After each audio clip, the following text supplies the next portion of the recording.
I'd like to read my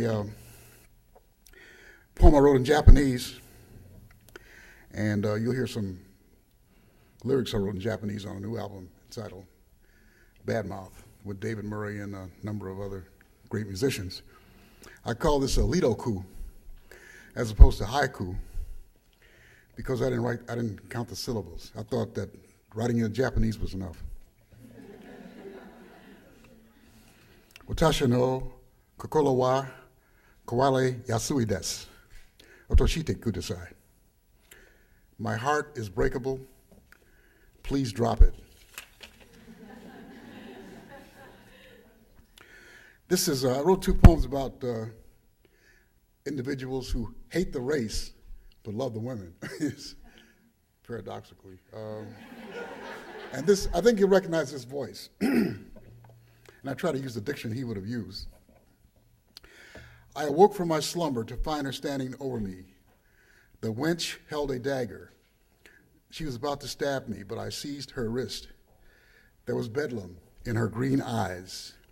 Her Nigerian nose was flaring. After we struggled, the weapon from her hand, she spat in my face. Last week I found ground up glass in my breakfast and the mysterious fire in my study where I was editing the Bill of Rights. Her defiance excites me, but I warn her that if her vain attempts continued, I would put her son on a spit. He was among those wretches who served dinner tonight, and the impudent Frenchman said, quote, "Why, he looks like you. He shan't be invited to Monticello again." And this is Heidegger. I still don't understand him, what he was driving at. But Martin Heidegger was a Nazi, but really dug Jewish women. And one of his mistresses was Hannah Arendt. This is called Heidegger's Paradox. In the country of the blonde, the brunette ones are queen.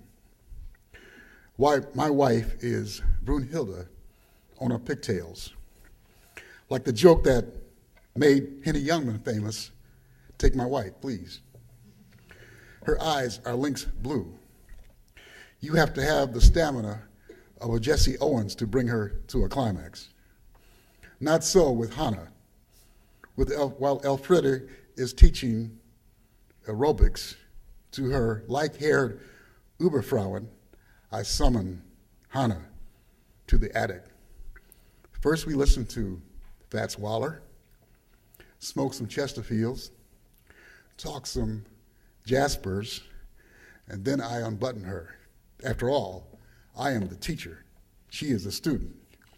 Later she will write about Augustine's cravings. Let me tell you about mine. They come at night when I'm lying next to my Wagnerian sow. I think of you, Hannah. The day you entered my office, there was drizzle on the streets of Freiburg. The Parisian raincoat, the fashionable hat pulled over your eyes, dark as sturgeon's eggs, dark as Theta Bera's. Too bad the rest of them are not like you. They speak German with a Russian accent. Every time I see one of your brethren sharing a nightclub table with one of our women, I want to reach for my pistol. Okay. Do I have any, how much more time do I have? 2 minutes. Okay.